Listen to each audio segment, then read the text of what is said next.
Добро вечер и благослов Божи до сите слушатели кои што ова вечер ќе слушаат емисијата Гласот на вистината.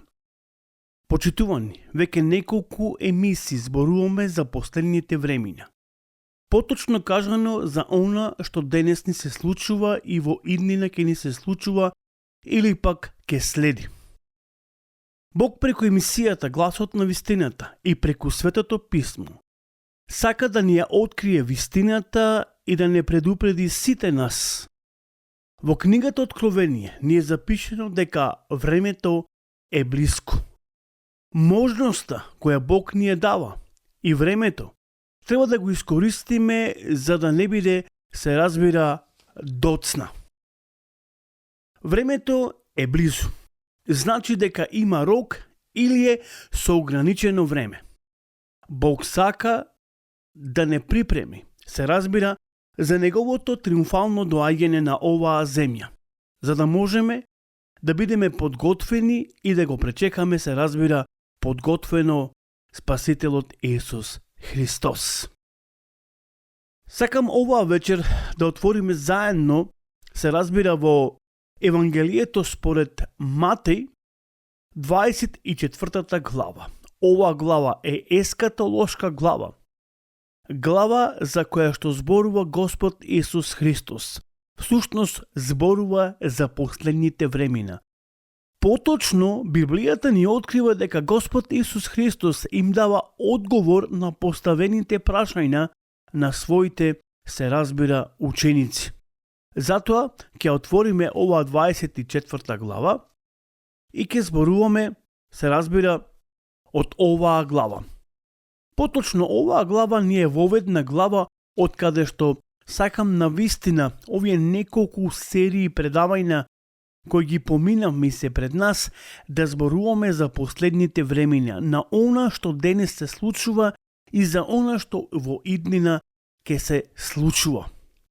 Кога зборуваме за ескатолошките глави, јас напоменав дека има и ескатолошки книги. Поготово во Библијата ни се обележани две книги, како во Стариот Завет, така и во Новиот Завет.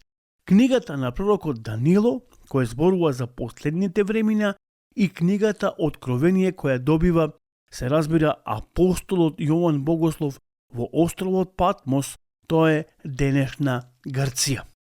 Почитувани, ќе отвориме, како што кажав, во 24 глава од Евангелието на Матеј и ќе читаме, се разбира, од 1 па се до 14 и ќе видиме што таму ни е запишано. А кога излезе Исус од храмот, си одеше. Му се приближија, се разбира, учениците негови насамо и му ги покажаа зградите на храмот, а Исус им рече: Го гледате ли се тоа, вистина, вистина ви велам, нема да остане камен на камен, а да не биде урнато. А кога седеше на Маслиновата гора, му придоа учениците негови насамо и му рекоа: Кажи ни кога ќе биде тоа и каков ќе биде знакот на твоето доаѓање и за крајот на светот. Исус им одговори и рече: Пазете се некој да не ви излаже. Зошто мнозина ќе дојдат во моје име, говорејќи јас сум Христос, и ќе прелажат мнозина. Ќе слушате за војни и гласови за војни, ќе гледате да не се уплашите, зашто сето тоа треба да биде, но уште не е крајот. Зашто ќе се дигне народ против народ и царство против царство, и на места глатки има помор и потреси, а сето тоа е почеток на страдањата. Тогаш ќе ве предаваат на мачење и ќе ве убиваат и ќе бидете намразени од сите народи заради моето име. Тогаш мнозина ќе се соблазнаат еден со друг, ќе се предаваат еден со друг и ќе се мразаат. Многу лажни пророци ќе се појават и ќе прелажат мнозина. И бидејќи беззаконието ќе се умножи, а љубовта ќе олади. А кој издржи до крај, тој ќе биде спасен. И ќе биде проповедено ова Евангелие за царството по целиот свет, за сведоштво на сите народи, и тогаш ќе дојде крајот. Почитувани слушатели, се разбира, овде Господ Исус Христос ни дава една многу јасна порака, поточно им дава јасен одговор, се разбира, за своите ученици. Зборувавме за настани кои што го обиколуваат светот и затоа Исус се разбира ги предупреди своите ученици, но не и помалку нам не предупредува преку Светото Писмо и преку емисијата Гласот на вистината. Исус ги предупреди своите ученици, наречени апостоли, да внимаваат, да се пазат, да се чуваат, за да некој не ги заведе или некој не ги излаже, зашто времето е блиско и дека ќе се појават многу лажни меси и дека ќе има војни и гласови за војни, за глад и се разбира за земјотреси. Ако добро се сеќавате, почитувани слушатели, ние веќе зборувавме за овие нешта.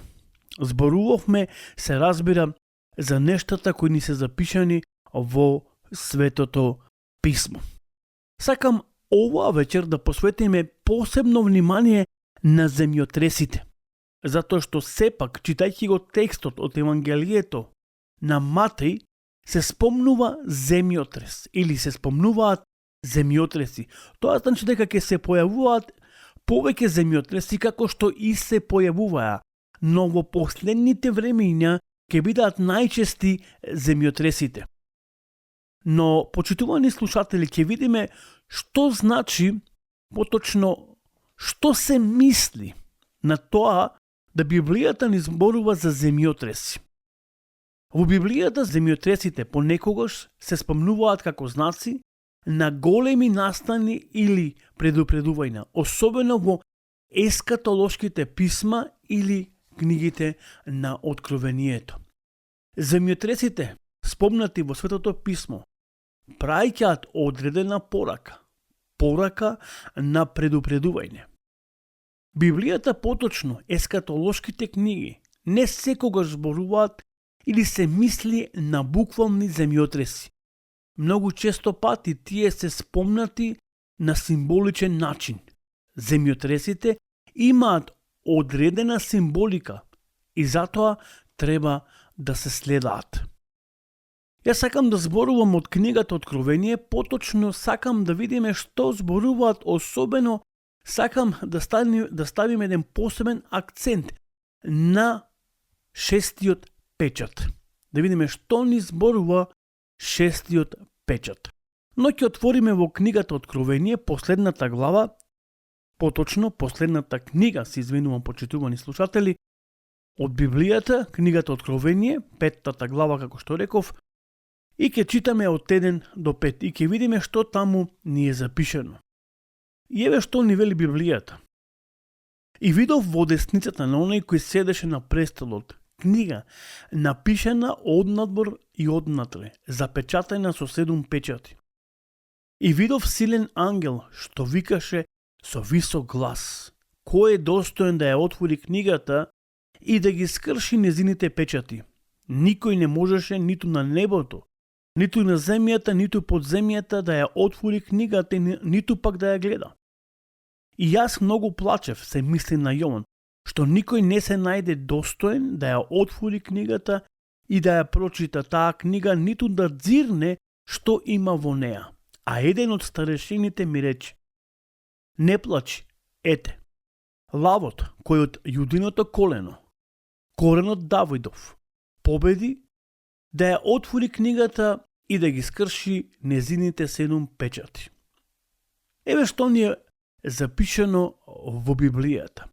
Дека има книга во која има 7 печати. Кога ќе отвориме, се разбира, во 6-та глава, првиот стих, оттаму ни почнува отворањето на првиот печат. Значи, книга Откровение 6 глава, првиот стих, и вели: и видов кога јагнето го скрши еден од 7 печати. Значи, од тука почнуваат или почнува кршењето на овие 7 печати. Но како што кажав, ние особено ќе обрнеме внимание на 6-тиот печат. И ќе видиме, се разбира, зошто треба навистина посебен акцент да ставиме се разбира на 6-тиот печат. И ќе видиме што Библијата поточно, што ни зборува, се разбира книгата Откровение.